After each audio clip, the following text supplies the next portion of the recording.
Hear me? Testing, testing. Can you hear me? Jeremy Bailey, can you hear me?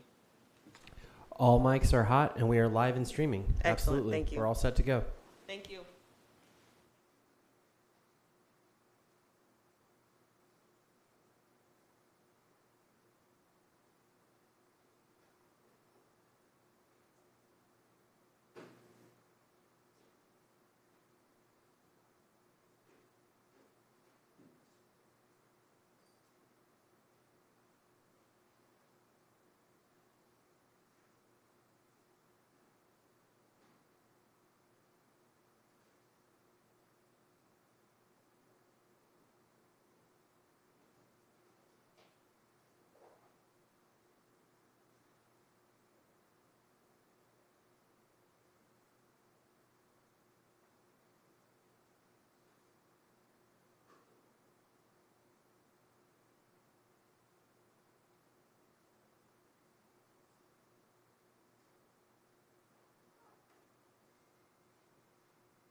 All right, good afternoon, everyone. My name is Haley Wilson, Director of Communications for the City of Springfield. Thank you all for being here today. In a few moments, you'll hear from the Chief of Police, the Mayor, Misty Busher, and representatives from local advocacy groups. To establish flow of this meeting, all speakers will be available for about 10 minutes following all remarks. For your questions, please keep questions within the subject area of the September 4th shooting incident. Note that this meeting is being live streamed as well. Toward the end of the press conference, I will indicate how many questions we have time for. Please limit yourself to one question and one follow-up. If time permits, we may call on you again for additional questions.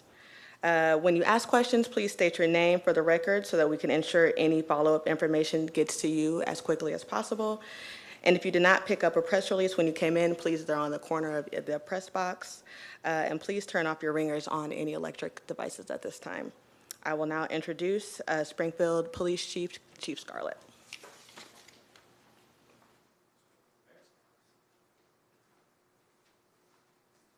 Well, good afternoon, ladies and gentlemen. I think it honestly is only fitting that the mayor of the city of Springfield would make introductions before we begin. So I'm going to allow her to have the floor first. Thank you, Chief.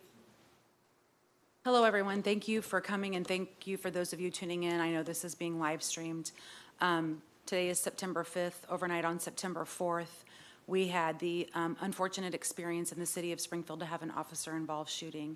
That is never anything as mayor I want to see in the community. I don't want to see gun violence of any kind in our community, whether it's from citizens or from the police department. It is a goal of mine to figure out a way to stop all of this gun violence. With that being said, there is an investigation going on with the Illinois State Police right now, so we will be limited in the amount of information we can give you. We are going to give you as much information as we possibly can at this time. The chief and I want to give a thank you to the command staff from the police department as well. Everyone has been here since the middle of the night, and people are working diligently to make sure this is handled in a professional manner, that everything is being addressed, and that there isn't any questions of people hiding behind desks or our ivory tower, or whatever you call it, that we are communicating with everyone in the community as well as the media. So we tried putting out a press release very early this morning to let you all know what was going on, and then we wanted to have this press conference as well so that you could ask your questions. So at this time, I will bring up our Chief of Police, who I am grateful to have at the helm of the police department, Ken Scarlett, to kind of give you the details of what might have ensued. Thanks, Mayor. Appreciate that. Sir. Well, good afternoon again. I appreciate everyone taking the opportunity to come out this afternoon, and I look forward to a healthy conversation with each one of you. And before I begin with prepared remarks, I think it's important to say that we stand here today for the sake of transparency. Throughout my tenure as Chief of Police, it's been my goal to be upfront and honest with the 113,000 citizens of the city of Springfield. That's why we stand here today, to the mayor's point. I'm not interested in hiding behind words on a piece of paper. I want you to hear from me directly as to what exactly transpired. And again, keep in mind, the Illinois State Police are conducting an independent and thorough investigation. A lot of the details pertaining to that investigation I cannot release. That will be up to them throughout the course of their investigation. You all have the press release, which does have a handful of information at your fingertips. I would begin by saying no officer, whether with the Springfield Police Department or any law enforcement agency, ever suits up to come to work with the mindset that they may be shot at or that they may have to use deadly force. That's the last thing on our minds as we prepare for work each day. Although we're trained to do that job, that's the last thing that our officers want to be involved in. And yet last night at approximately 11:30 p.m., in a matter of seconds, multiple officers were thrust into a situation where they were fired upon and forced to use deadly force. And so again, the mayor and I come before you this afternoon as a follow-up to the press release that was issued this morning. And the events that unfolded late last night represent a chaotic encounter in a compressed timeline with an armed individual who fired a handgun at officers as they attempted to take him in custody. This investigative stop was only initiated as a result of a previous investigation into a shots fired / shooting incident which occurred earlier in that evening on September 4th. In fact, officers responded to the 1600 block of South 16th at 5:41 p.m. last night in reference to a shots fired / shooting at an occupied residence. And through victim and witness statements, officers were able to positively identify the vehicle that was involved, as well as identify the shooting suspect.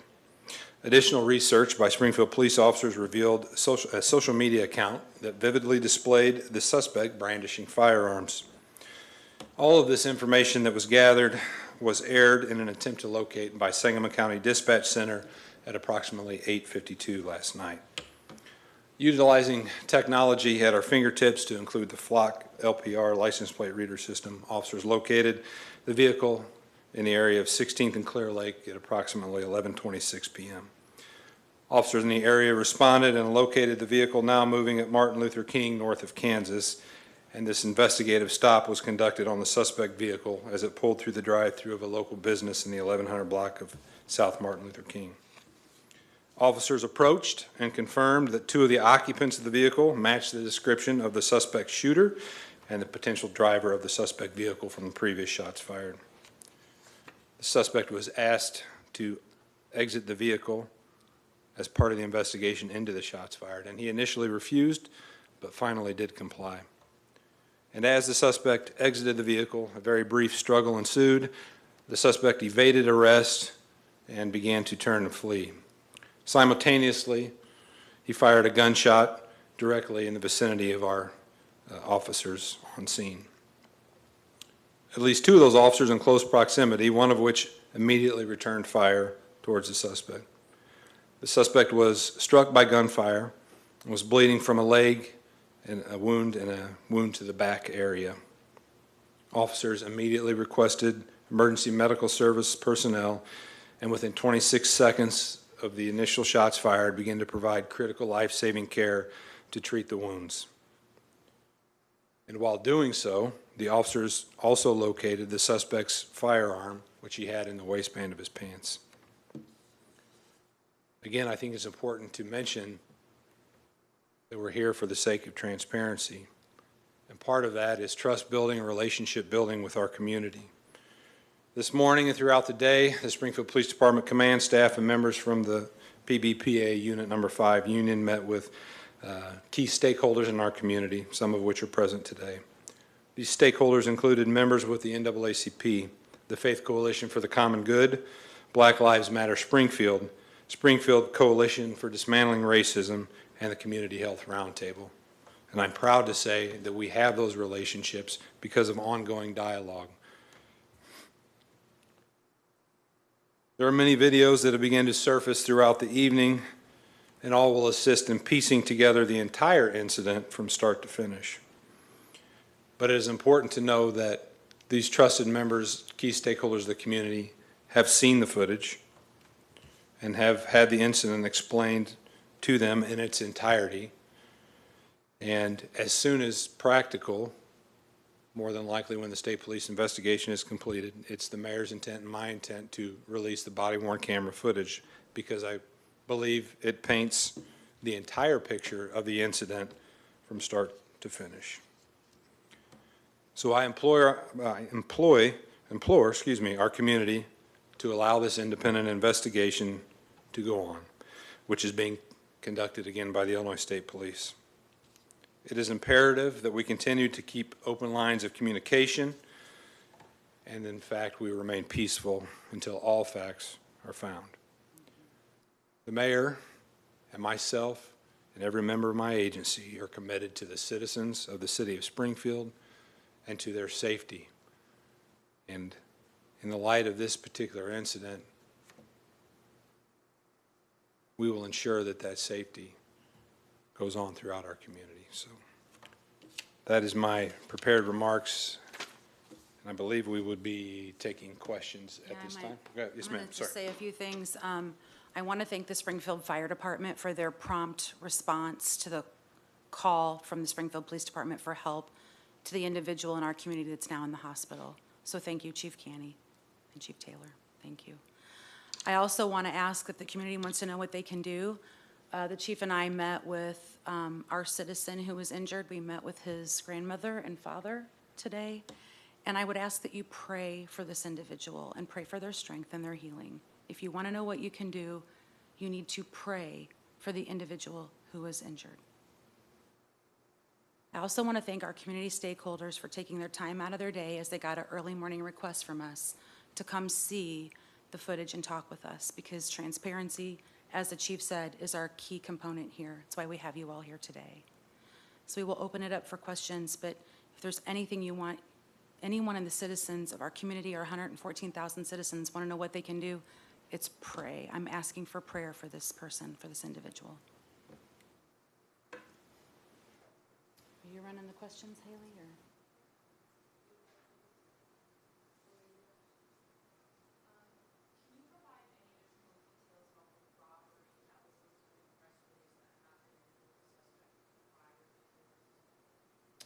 I don't have those details at my fingertips. I can tell you that the suspect was also a suspect in an aggravated robbery that occurred on August 14th at a business in the 600 block of West Jefferson.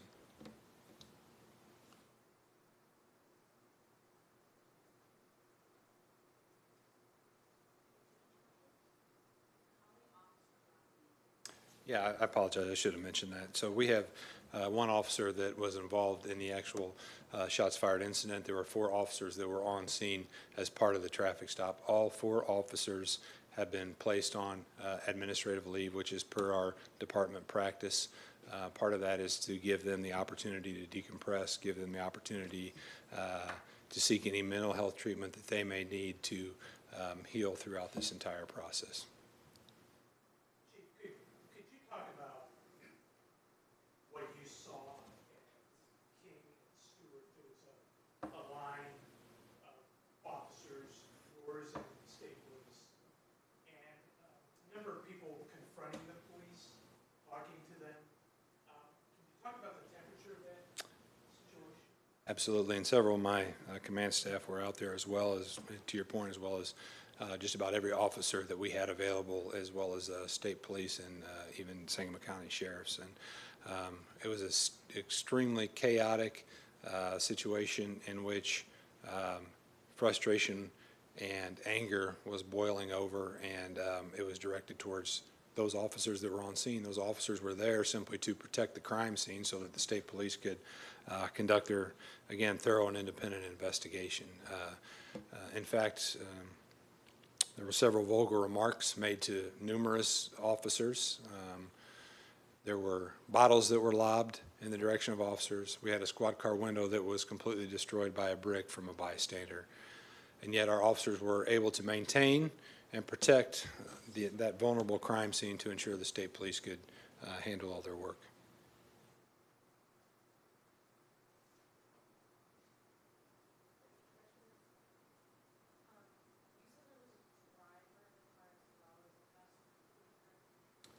Yes, ma'am. Excuse me. There were 2 occupants in the vehicle besides the individual suspect from the previous incident, so 3 occupants total in the vehicle. The other 2 individuals were detained and brought to the station where they were questioned for the initial shooting situation on 16th, as well as any information they could provide on the officer-involved shooting. You're not naming the person? I'm sorry. You're not naming the suspect? Not at this time. It's a 19-year-old male.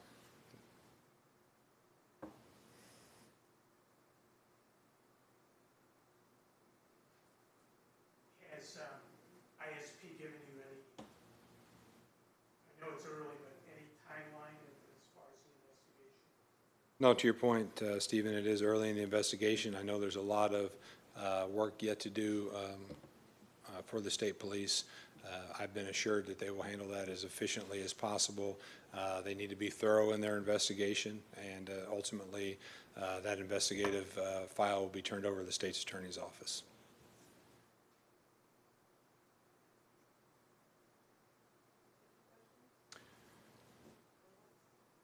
Well, let me end by saying this then. I'm extremely proud of the men and women of the Springfield Police Department. Last night was a very difficult set of circumstances, not only for those that were involved in the shooting, but those that were responsible for the aftermath, which included, several almost violent encounters. So our men and women come to work every day with the mindset to keep our community safe. I'm proud of the work that they do, and that was on showcase last night.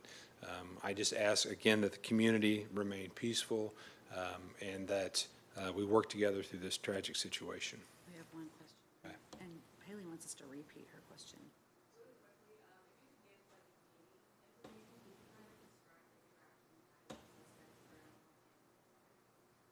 Yeah, so essentially, the mayor and I met with them, and the purpose of that meeting was to give them the dignity and respect that they deserve, to hear from the leader of the police department and the leader of the city as to what transpired with their son and grandson. I mean, that's the gist of the conversation, and I would afford that opportunity to anyone that's in that situation. I think that's only fair to fellow human beings of society, that we give them the opportunity to speak and to ask questions.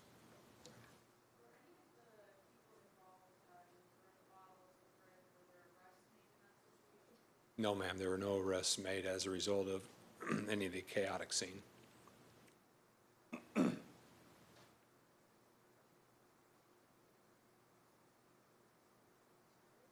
All for your time.